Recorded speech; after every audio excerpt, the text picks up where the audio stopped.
lot of classic arcade games that never received a home conversion, and one of the best, at least for me, is CarnEvil.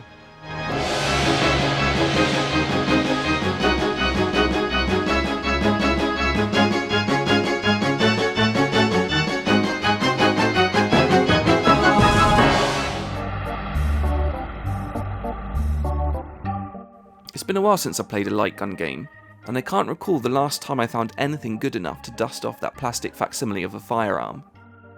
I don't know what's happened to them since the glory days of the 90s. Perhaps it's the ever-depressing decline of arcade culture, the oversaturated popularity of first-person shooters, or technical difficulties with flat-screen TVs that made them a risky proposition. All I know is that playing CarnEvil again overwhelms with nostalgia for a lost genre that I never thought I was missing.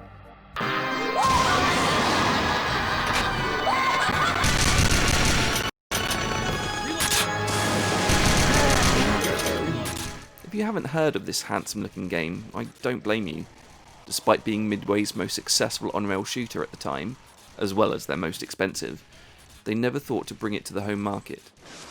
Unlike now, it wouldn't have been much of a financial risk back then either. It was 1998, so it could have easily found a home on the PlayStation or the newfangled Dreamcast. Whoa! That was some intense and gory action. If I were to hazard a guess, I would say that maybe the popularity of Sega's House of the Dead scared them off. Considering the horror theme, any comparisons to Sega's classic zombie series are to be expected. And when you compare them side by side, CarnEvil does come up a tad short. While House of the Dead takes advantage of a fully rendered 3D world by including some branching paths to discover, CarnEvil, with its pre-rendered video in the background, sticks you on a very linear path. The upside to this type of design is that more polygons can be reserved for the enemies themselves, while still having a stylized and detailed environment. And these enemies sure are a varied bunch. You have zombies, spiders, demonic elves, and giant murderous babies, all ganging up on you so that you insert more coins. They have a huge amount of personality too, going for a Tim Burton-esque aesthetic, including its fun and well-produced soundtrack. Take a listen.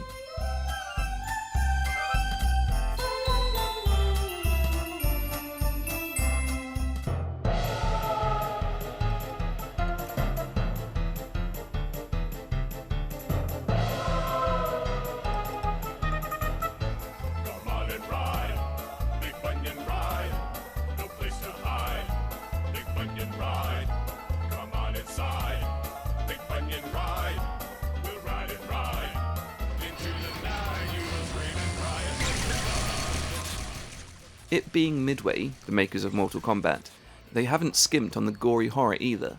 Heads explode, limbs dismember, bodies disintegrate, and my god, the mimes. They may be harmless, but goddamn those mimes.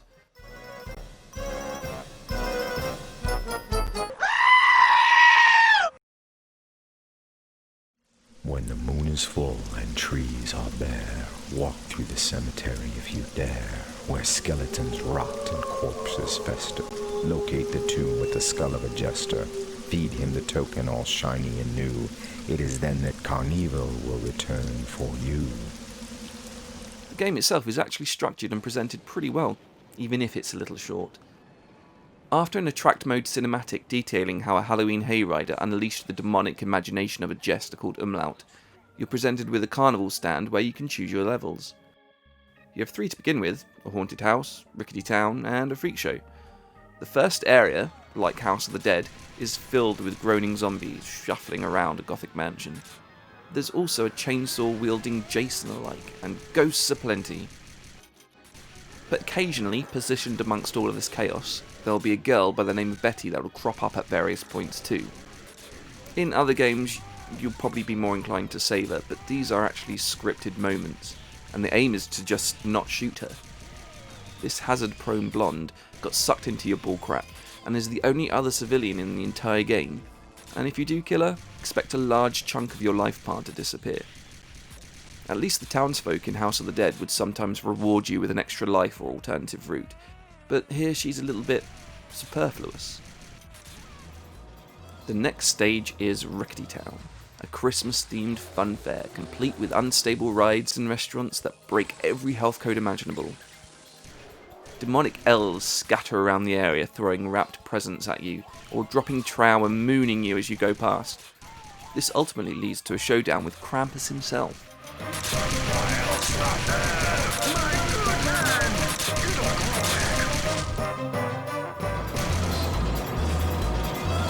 Occasionally, you'll see power-ups floating around, often in very inconvenient places. Hearts will give you some health, but most are weapons-based. Some will increase your max ammo, until your next death that is. Others give you temporary single-use machine guns or flamethrowers. And if you want a gory good time, hunt down the acid bath gun, in which you'll melt your enemies in one satisfyingly squelchy hit.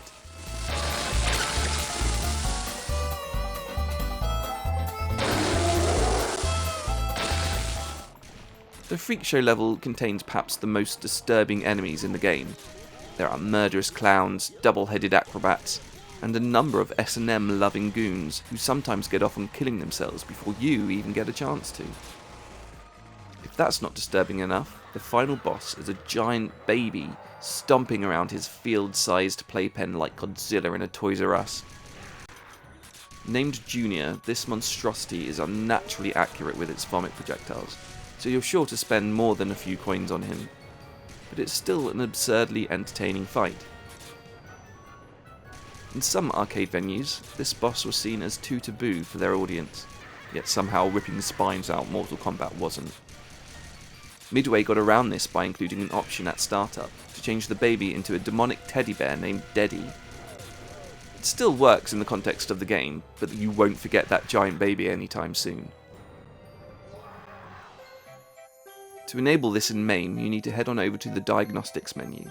You do this by pressing F2, and then you navigate to additional adjustments by using the plus and minus keys, and F2 again to select. Here, a number of options are available, including one that censors the mooning elves in the offensive food court. But the one you want is Big Baby, because you're being one if you want to turn it off.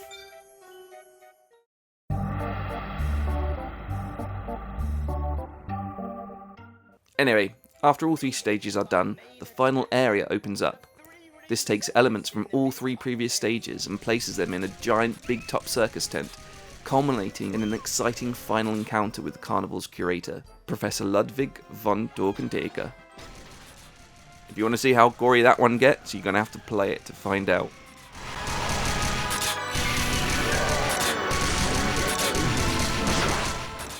If you feel like the House of the Dead ran a little too far with its cheap-ass B-movie inspiration, CarnEvil has the look and feel of an offbeat horror with a surprisingly high budget. The Tim Burton-esque visuals and black humour make the whole package one of the best of its kind, and in my opinion, if it was to copy Sega's formula for level progression and length, it might have even surpassed their classic. As such, it doesn't have the same replay value that makes that franchise such a classic, but there's no doubt that CarnEvil's an incredibly fun hayride while it lasts.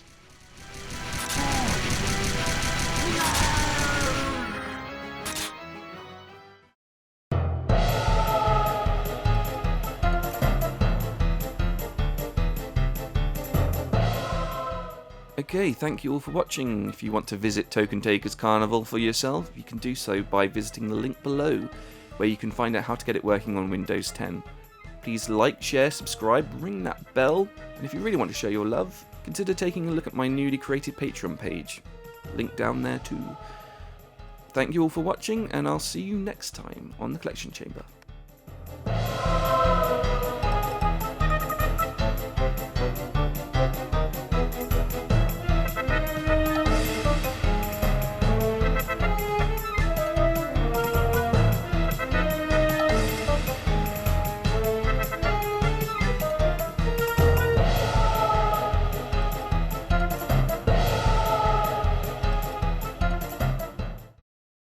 Well, that just about does it for this show.